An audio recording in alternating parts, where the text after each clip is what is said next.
The former Republican presidential hopeful Nikki Haley says she will be voting for Donald Trump. The former UN ambassador refused to endorse Trump when she suspended her campaign, but told a DC think tank that Joe Biden's handling of foreign policy has solidified her decision to vote for Donald Trump.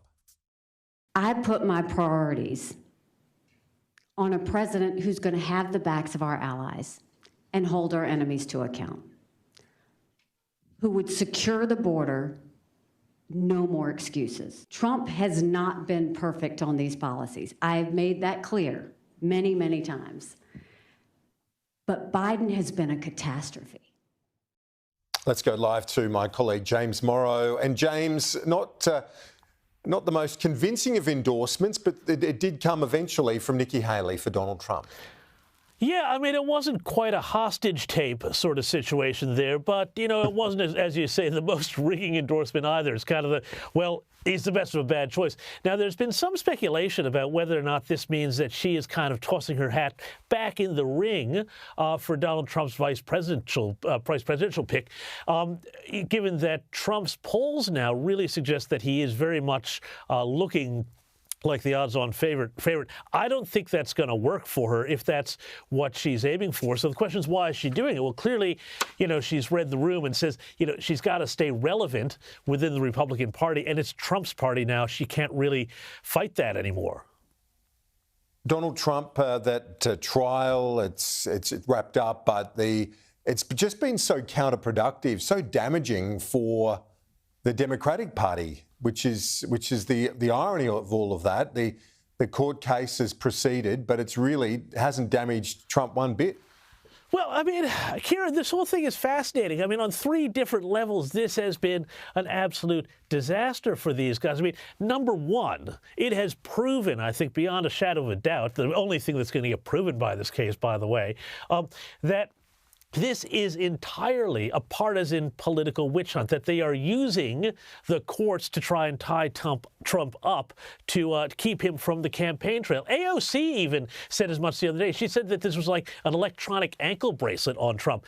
But more than that, too, so it's played into Trump's hands with that. Number two, it's actually kind of helped Trump insofar as it's kept him from being out there as much, which means that he's letting essentially Biden make all the mistakes, which he's making many, many of at the moment. So it's sort of like Trump sometimes gets in the way of everybody focusing on what's going wrong with Biden to make it all about him.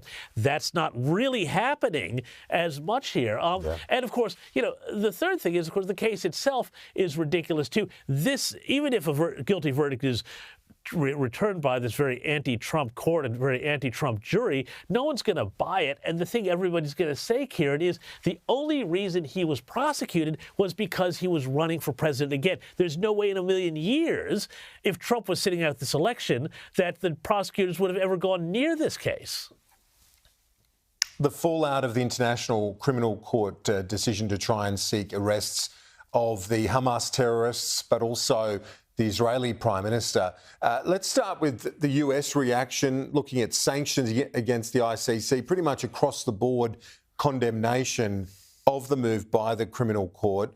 Very different reaction in Australia. If you can start with your assessment of how it's been responded to in the US and then the differences with what we're seeing here. Well, you know, here's the thing, and I've actually got a piece going up on the Daily Telegraph website all about this in just a few moments, but the way that the U.S. has handled this has been exactly correct.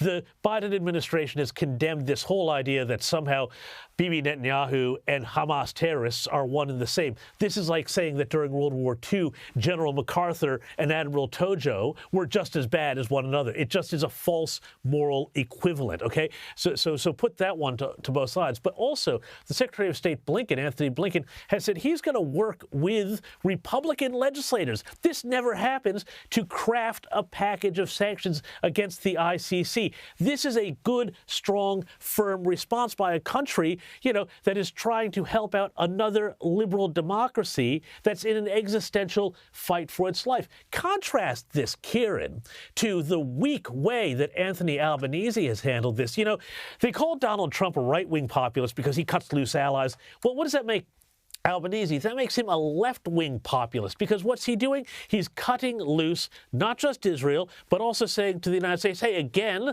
just like with those ships in the Persian Gulf, we're not going to be with you on this one, all because, again, he's trying to appease these domestic constituencies, the Greens and the left wing of the Labour Party on the one hand. Also, those organised Muslim voters in Western Sydney, Western Melbourne seats that are trying to change Australian foreign policy. And it makes Albanese look like he's not in charge, as opposed to, I think, in the United States, where they have taken a firm bipartisan line on this. And it's a shame that Albanese hasn't taken up Peter Dutton's request to do the exact same sort of bipartisan maneuver here.